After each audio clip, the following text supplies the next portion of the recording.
I'm going to play a little bit of our bold predictions with my Hall of Fame voter and my friend Jason Cole. We bring him in now here on the National Football Show. Jason, what's been the biggest storyline so far as camps open up, in your opinion? Well, it's Aaron Rodgers and the Jets and all things that revolve around that, but that's what we expected, right? I mean, because everybody wants to see how this works. So even a little bit of news like Sean Payton weighing in on Nathaniel Hackett becomes big news as it relates to New York, and then Aaron Rodgers has to rush in and defend Hackett, and I mean, it's such soap opera stuff. It's ridiculous, right? But that's how this thing is working out. Like, Peyton says something about the Jets and how loud their offseason has been. Well, yeah, when you get a franchise quarterback, it's a loud offseason. Were you not in Denver the year before or ever go to Denver the year before when they got Russell Wilson? How loud everything was there. So, yes, it's Aaron Rodgers. It will be Aaron Rodgers. And everything else is a subplot to the season, in my view. There's some interesting subplots, but they're all subplots. How about this, Jace? I actually like this, and I'll tell you why. It reminds me of Buddy Ryan and Jimmy Johnson stuff, and it reminds me of old school rivalries. Oh, yeah. Is it unneeded? Yes, I get it. I don't know what the end result was of the whole thing, but at the end of the day, it's good for the fans. And I think it brings a little more drama to the season. It's the soap opera.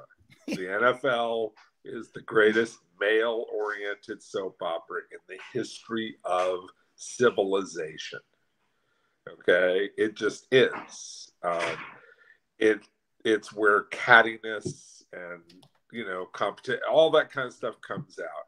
So it's beautiful, right? That's why I always say, when people talk to me about Al Davis, I said, the most important thing about Al Davis, and there are a lot of things important about Al Davis, but the number one most important thing about Al Davis is Al Davis was the greatest villain in the history of sports, the NFL, but all of sports, because every great story needs to have a villain. Al had no problem being a villain. Jerry Jones got a little bit of villain in him, not quite Al. He likes himself a little too much to be completely like Al, all right? But Al had no problem being a villain at all. Jace, this week, obviously, it's Hall of Fame inductions on Saturday, which you're part of the legendary selections of these men, 300-plus men going into that place in Canton, Ohio. What's it mean to you when you see those guys get up on the stage and you knew you were a part of the process? It's got to be so rewarding to see somebody's dream like that and for you to be a small part of the process to help that guy fulfill and pretty much put the cherry on top of their careers. Just, again, how you feel about that. Well, primarily I'm thankful for it because, it is such a great honor and it's something you take really, really seriously. It's, the people at the Hall of Fame feel like I know enough about football and the history of football, especially the recent, last 30 years that I've covered it and beyond, obviously, but, at least the last 30 years since I started covering the league to say, okay, you should be a person who is a judge of this. Right? And that's not to say I'm the only qualified person, or there aren't a lot of other people out there, but, they chose me and I that's a great honor, number one. Number two, something you feel responsible for. So it's awesome to be that part of it, but I'm not really. It's a weird thing. I don't puff out my chest and say, I'm one of the selectors. I'm one of the selectors, and I want to make sure this is done right. I'm one of the selectors, and I have a responsibility to make sure that this is a good thing, right? And this is handled correctly, and all those kinds of things. So, you feel responsible for it. You feel it's gratifying, And then when you see a player like a Zach Thomas, who you watched play, and I spoke up for here the last 4 years, very strongly in support of, and you know what kind of player Zach was and how much he put into it firsthand. Since I covered, it can get a little bit emotional. It really does. And again, I'm not. It's an odd feeling. I try really hard not to take myself too seriously while I take the task seriously. Well, I think it's a tremendous honor that you get an opportunity to do each and every single year. I want to throw some bold predictions at you now. Okay. Can't wait for this. For 2023, here's some of them. Okay. I got Dak Prescott beating Jalen Hurts in the NFC title game. Whacked or not whacked? Look, it's the Cowboys. That's so whack. Come on, they're not getting there. There's no way. They're going to screw it up somehow. Like there are things that we know in life that will just happen. We will be born, we will die, we will pay taxes, and Jerry Jones and the Cowboys will screw it up somehow.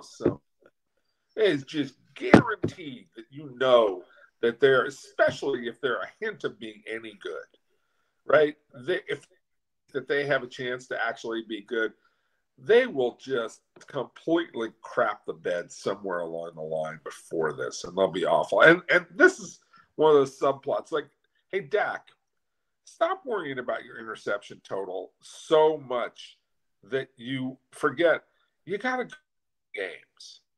Thinking about your interception total, you're going to be afraid to throw the ball into a tight space sometime when you got to make a big throw, right? That's how this game is played.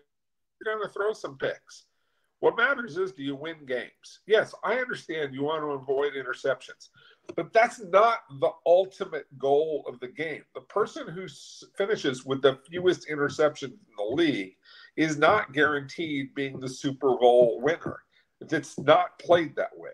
Being the Super Bowl winner, not this interception mark that's kind of an amorphous thing. So yeah, that's whacked out. It's crazy. There's no way the Cowboys are getting the only chance they have is that the NFC is weak enough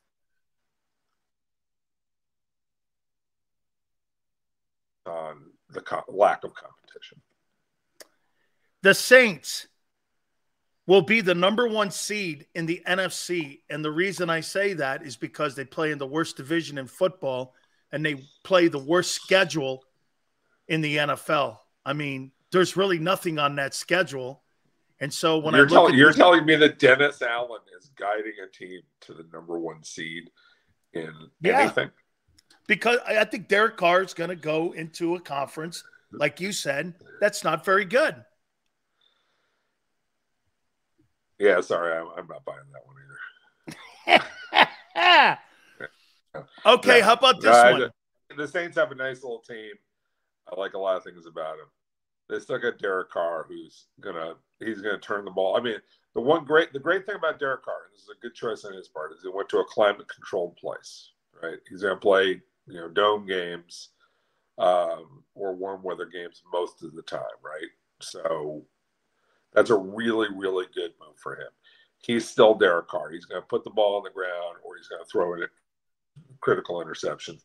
And Dennis Allen just doesn't have a toss to lead a team to a #1 seed. I'm sorry, I don't buy it. Are you buying Josh Allen is going to win the NFL's MVP?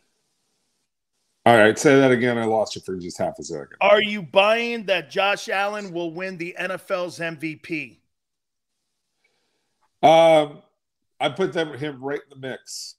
I like that prediction. That's a good one. I mean, like, he's one of the 3 or 4 guys who'd be the top of anybody's list.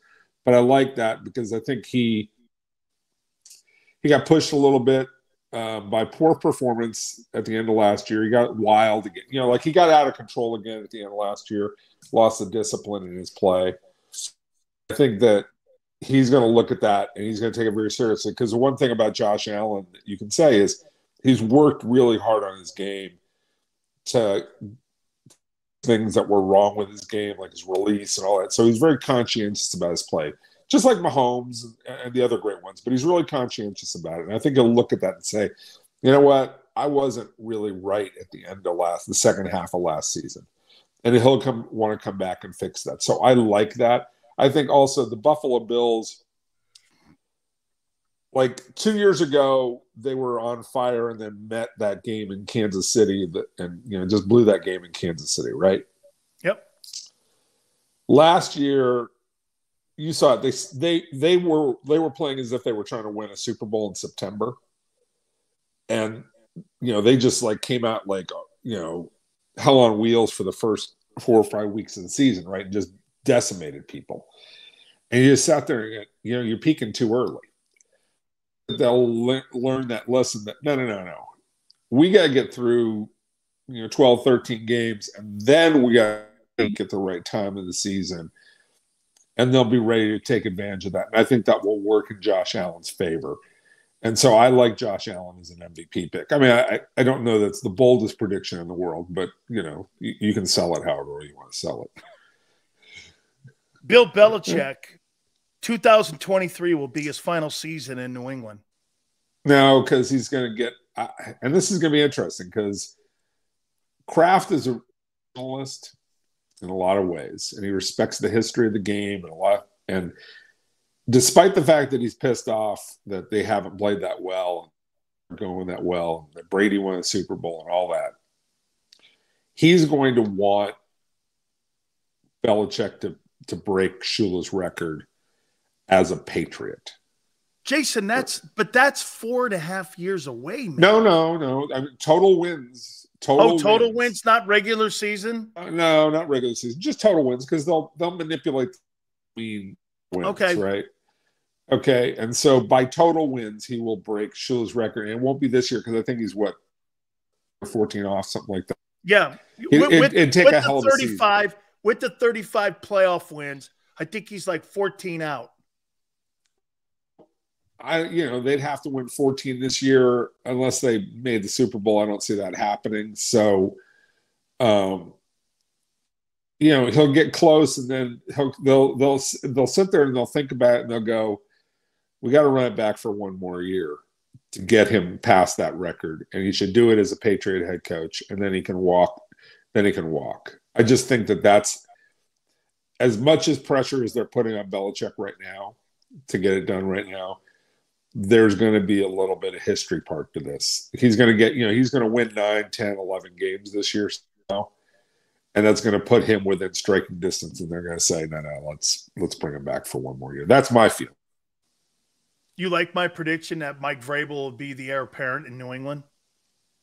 I like that a lot. I do. I think he has the countenance. I think he has the toughness. Defensive-minded guy, played for him.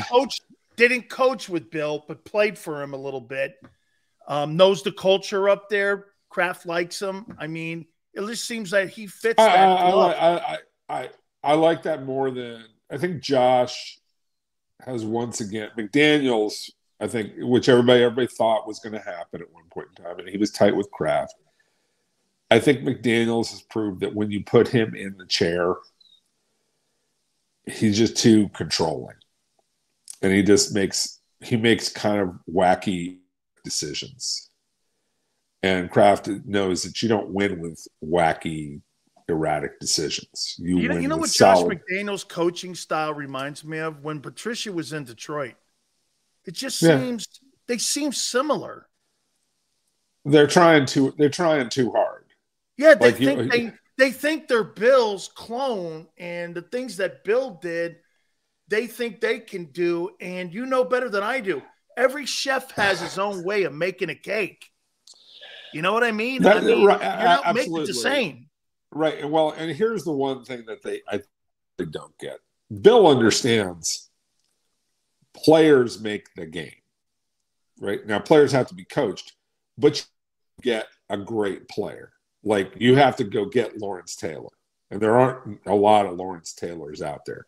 You have to go get a Tom Brady. There's not a lot of Tom Brady's out there. he understands that part of it. I think Josh believes that you can create a player, which I always go back to Tebow. Like, he drafted Tebow in the first round because he thought he could make Tebow a quarterback. He brought in Jimmy Garoppolo this year, even though he knows all the problems with Jimmy, right? I like a lot of things about Jimmy Garoppolo. 5-2 postseason, I like him. I like him. I know he's going to get hurt, right? Like, the odds are, number one. And number two, he's going to screw up certain plays because he sometimes literally forgets the play from the moment you break the huddle to when you get to the line. I mean, that's the kind of kid he is. He's what he is from that sandwich commercial. I mean, good thing he's so good looking.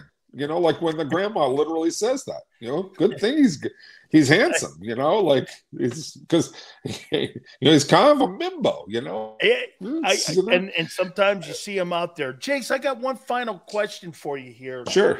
Does the NFL try to match up teams? Because Craig Carton asked me this to ask you. Do they try to get teams to play in this Hall of Fame game that are getting players that are being inducted into the Hall of Fame for that respected weekend? Do they try to do that? Yeah, they try to do that because it's easier. It's easier to get. It's a reward for the fan base because then you make it desirable for the fan base to come in for 3-4 days, get a whole package, right? Because you're saying, like, if the Dallas is in the game or the Pittsburgh or this, put them in that game because they're going to be bringing a whole bunch of fans from wherever they are to come see this, the Saturday show, right? So that's part of it, and that's a good thing. I mean, again, I totally think it's a great thing. Should be a great weekend too to watch these guys go into the Hall of Fame. Football is here, Thursday night football, Browns and Jets. It's going to be a crazy season this year. Jace, I appreciate it. Make sure, folks, you go to Amazon and get Jason's book. We appreciate it. Thank you, brother. I appreciate you always doing this for me. Anytime, dude. Be good. My friend Jason Cole, please hit the like button. Keep it here on the National Football Show.